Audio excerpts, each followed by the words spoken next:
The first 26 graves in the Virginia cemetery were occupied by murdered men. So everybody said, so everybody believed, and so they will always say and believe. The reason why there was so much slaughtering done was that in a new mining district the rough element predominates, and a person is not respected until he has killed his man. That was the very expression used. If an unknown individual arrived, they did not inquire if he was capable, honest, industrious, but had he killed his man? If he had not, he gravitated to his natural and proper position, that of a man of small consequence. If he had, the cordiality of his reception was graduated according to the number of his dead.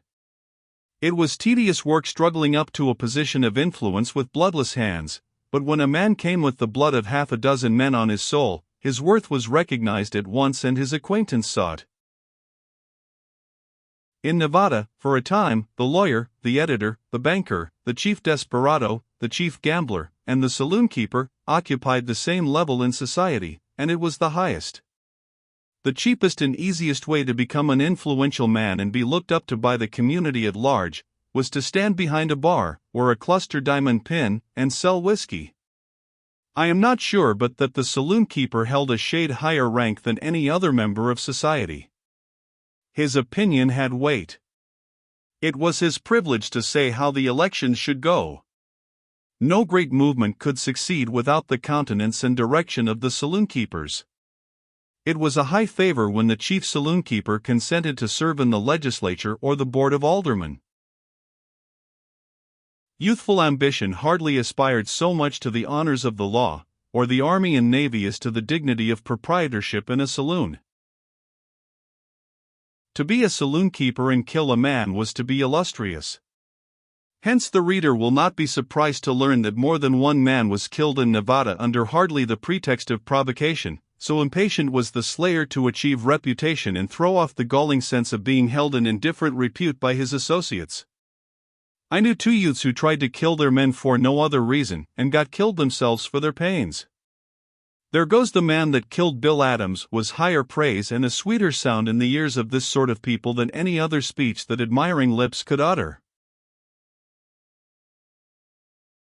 340.jpg, 115K. The men who murdered Virginia's original 26 cemetery occupants were never punished. Why? Because Alfred the Great, when he invented trial by jury and knew that he had admirably framed it to secure justice in his age of the world, was not aware that in the 19th century the condition of things would be so entirely changed that unless he rose from the grave and altered the jury plan to meet the emergency, it would prove the most ingenious and infallible agency for defeating justice that human wisdom could contrive. For how could he imagine that we simpletons would go on using his jury plan after circumstances had stripped it of its usefulness, any more than he could imagine that we would go on using his candle clock after we had invented chronometers? In his day news could not travel fast, and hence he could easily find a jury of honest, intelligent men who had not heard of the case they were called to try. But in our day of telegraphs and newspapers his plan compels us to swear in juries composed of fools and rascals, because the system rigidly excludes honest men and men of brains. I remember one of those sorrowful farces, in Virginia, which we call a jury trial. A noted desperado killed Mr. B, a good citizen, in the most wanton and cold-blooded way. Of course the papers were full of it, and all men capable of reading read about it. And of course all men not deaf and dumb and idiotic talked about it. A jury list was made out, and Mr. B.L., a prominent banker and a valued citizen, was questioned precisely as he would have been questioned in any court in America. Have you heard of this homicide? Yes. Have you held conversations upon the subject? Yes. Have you formed or expressed opinions about it?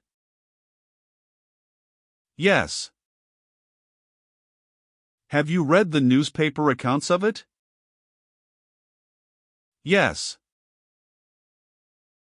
We do not want you.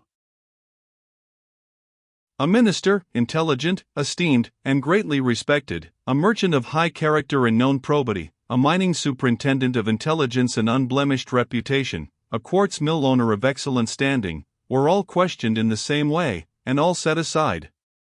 Each said the public talk and the newspaper reports had not so biased his mind, but that sworn testimony would overthrow his previously formed opinions and enable him to render a verdict without prejudice and in accordance with the facts. But of course such men could not be trusted with the case. Ignoramuses alone could mete out unsullied justice. When the peremptory challenges were all exhausted, a jury of 12 men was impaneled, a jury who swore they had neither heard, read, talked about nor expressed an opinion concerning a murder which the very cattle in the corrals, the Indians in the sagebrush and the stones in the streets were cognizant of. It was a jury composed of 2 desperadoes, 2 low beerhouse politicians, 3 barkeepers, 2 ranchmen who could not read, and 3 dull, stupid, human donkeys. It actually came out afterward that one of these latter thought that incest and arson were the same thing. 342.jpg, 52K.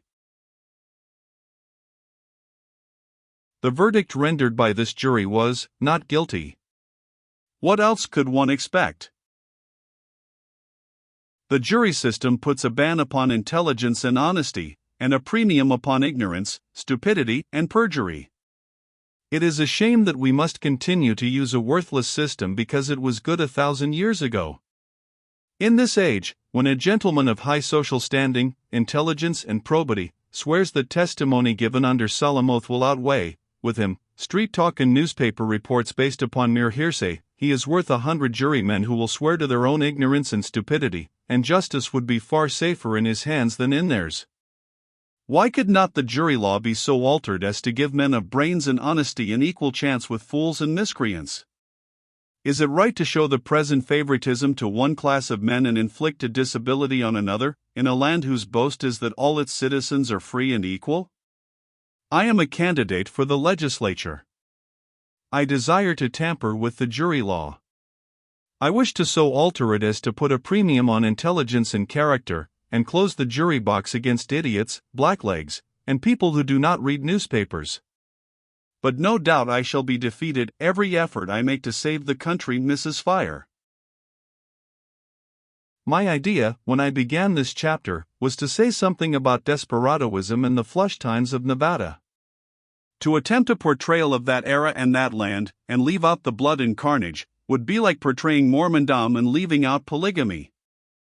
The desperado stalked the streets with a swagger graded according to the number of his homicides, and a nod of recognition from him was sufficient to make a humble admirer happy for the rest of the day.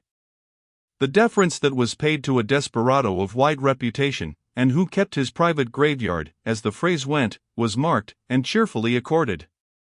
When he moved along the sidewalk in his excessively long-tailed fur coat, shiny stump-toed boots, and with dainty little slouch hat tipped over left eye, the small fry roughs made room for His Majesty. When he entered the restaurant, the waiters deserted bankers and merchants to overwhelm him with obsequious service. When he shouldered his way to a bar, the shouldered parties wheeled indignantly, recognized him, and apologized.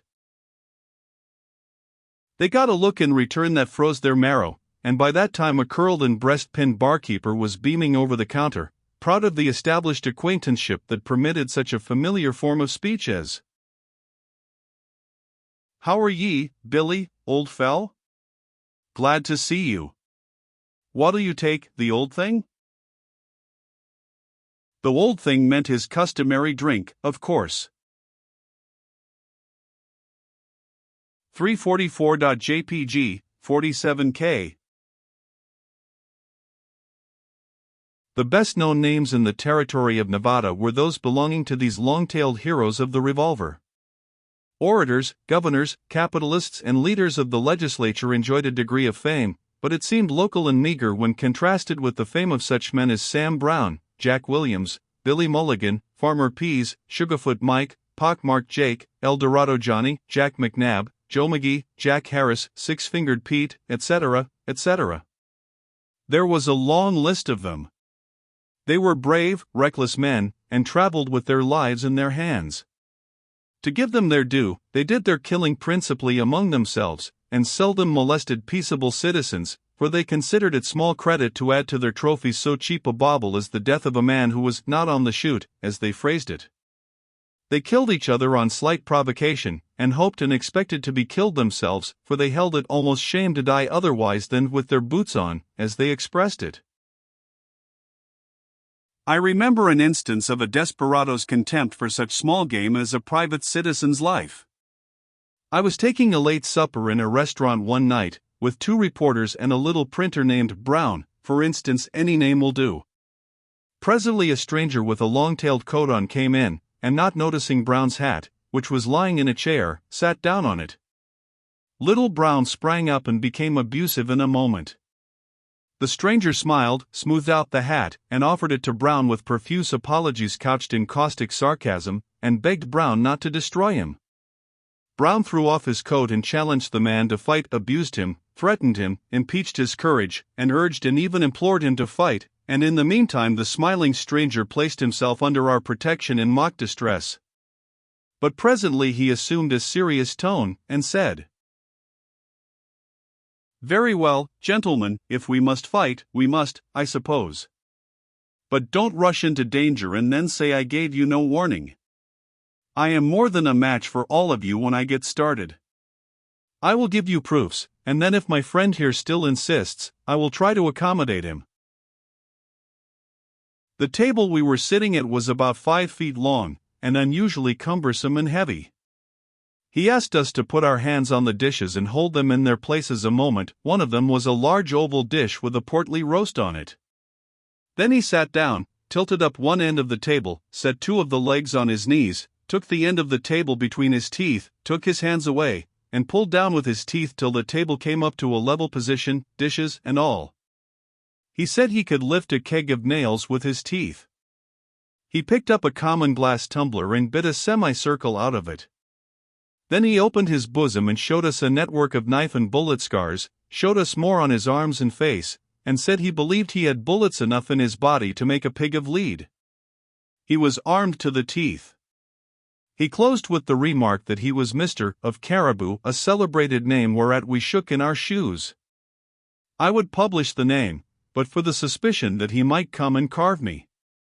He finally inquired if Brown still thirsted for blood. Brown turned the thing over in his mind a moment, and then asked him to supper. 346.jpg, 73K? With the permission of the reader, I will group together, in the next chapter, some samples of life in our small mountain village in the old days of desperadoism. I was there at the time. The reader will observe peculiarities in our official society, and he will observe also an instance of how, in new countries, murders breed murders.